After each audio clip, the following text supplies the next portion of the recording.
want to do a quick update on what's going on with my truck. So from the last video, anybody who's watching knows that this Hispanic immigrant ran a red light and turned out in front of me across all 3 lanes of traffic and destroyed my truck that I've had for 10 years. I bought it brand new in 2015. Now it's gone because of that. Well, I've been going through the insurance companies and everything.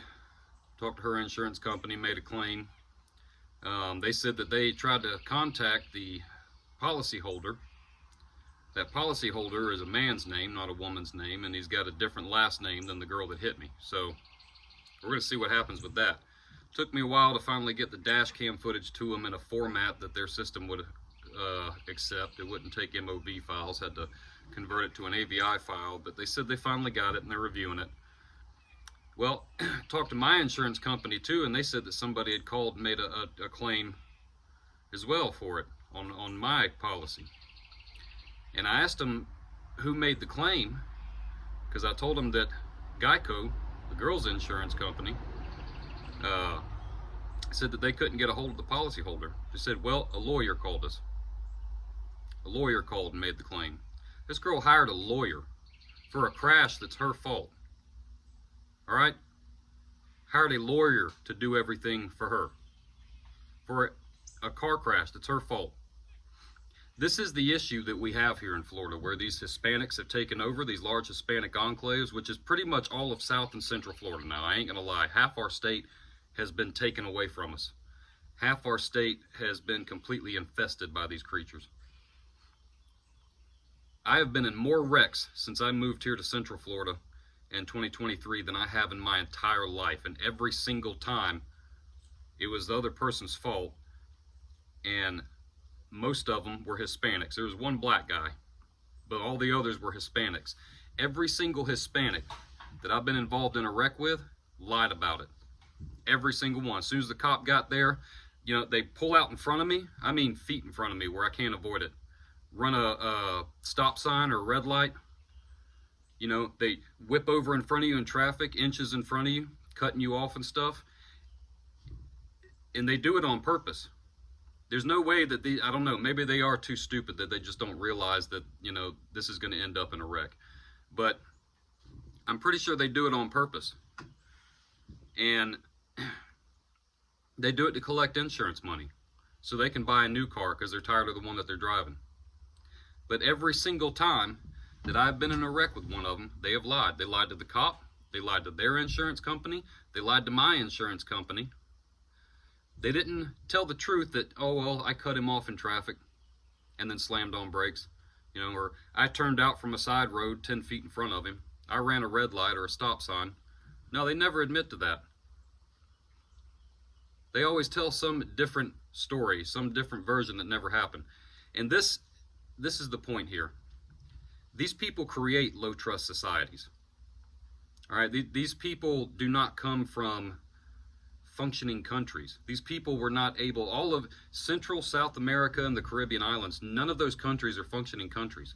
Not a single one. They don't have a functioning government. They don't have functioning laws. They have laws, but nobody enforces them, so they're not functioning laws. They don't have functioning law enforcement. They don't have functioning economies. They don't have functioning infrastructure at all. All right, I think I read somewhere not too long ago that Mexico, only about 68% of Mexico is on a power grid. There's part of Mexico City, their capital city, that's not even on a power grid. Doesn't even have indoor plumbing. That's insane. You expect people like that to come here and be able to integrate into a high trust society? No, these people do nothing but steal and cheat. That is their culture. Theft and cheating. And that's exactly what these people do with their cars when they run them into you. They try to steal and cheat. They're destroying your property and then lying about it. So trying to get you at fault so they can get, you know, money from your insurance policy. But you know what? Even if they don't succeed in that, they're just going to use your tax dollars to go buy another car. It'll be a used car, but they're hoping to get, you know, money from that claim from your insurance company, because if they get that, then they can put it with your tax dollars and buy a brand new car.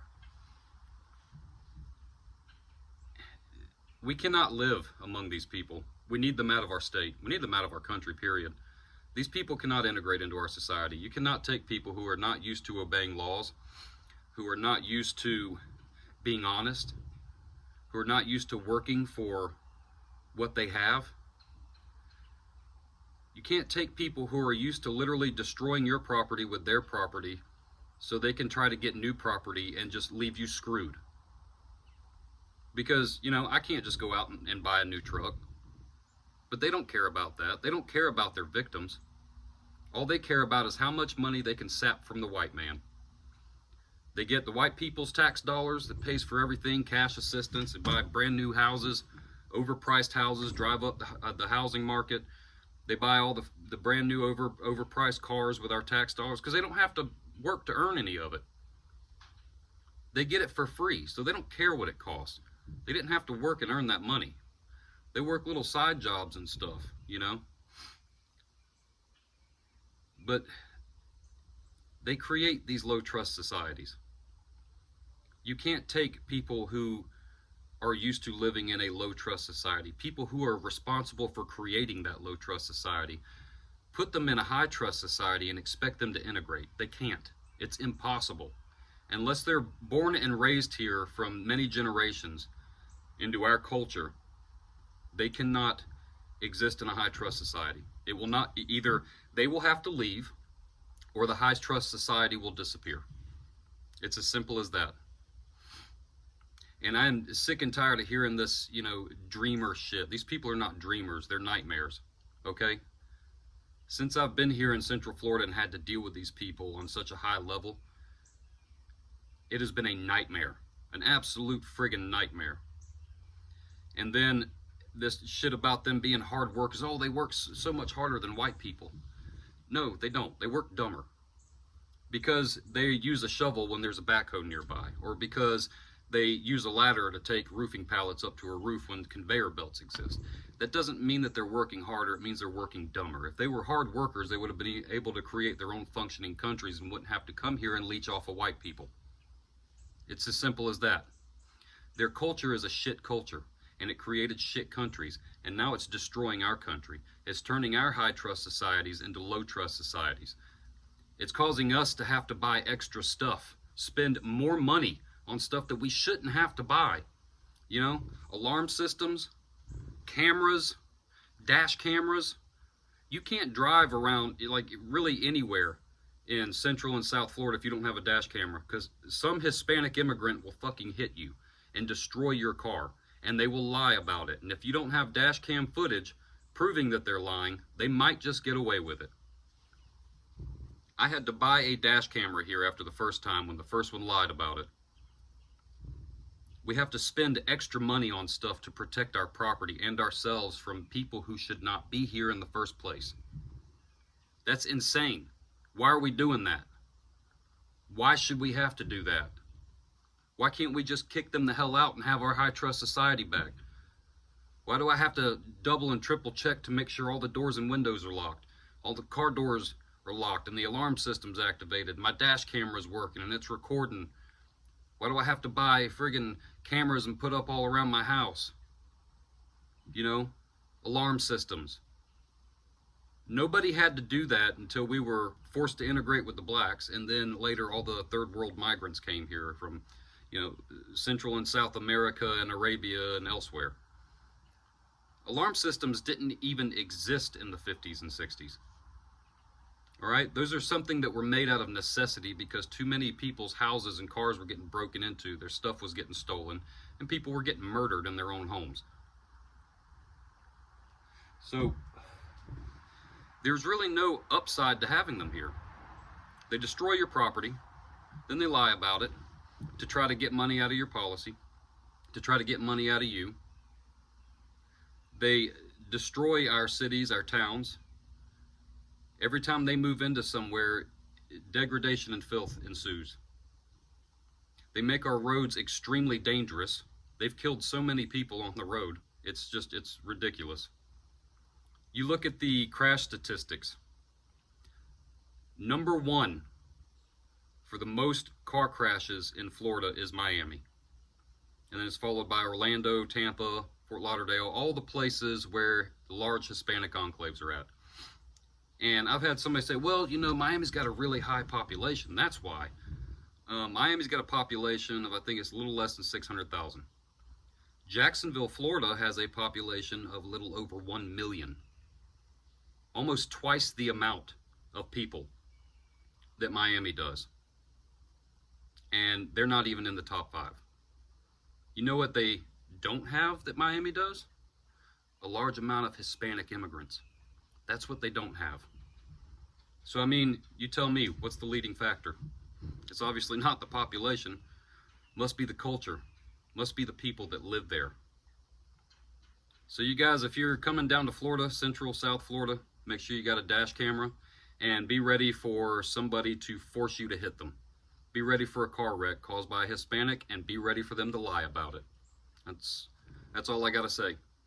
So we're gonna see how this thing with their insurance goes, but I have this bad feeling I'm gonna get told that they either didn't have coverage or something like that, and I'm just gonna be screwed, and she's gonna use my tax dollars to go buy another car. Apparently she can afford a lawyer for something as simple as a car wreck, which is another thing. That tells me that, you know, she's got plenty of money. She's got more than I do. I can't afford to just blow money on a lawyer for a car wreck. And also, she probably doesn't speak any English.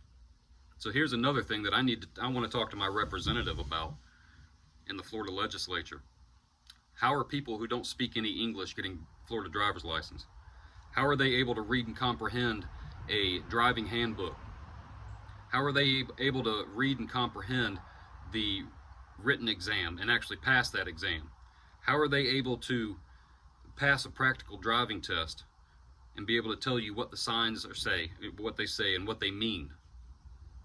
How can they do that if they don't speak any English?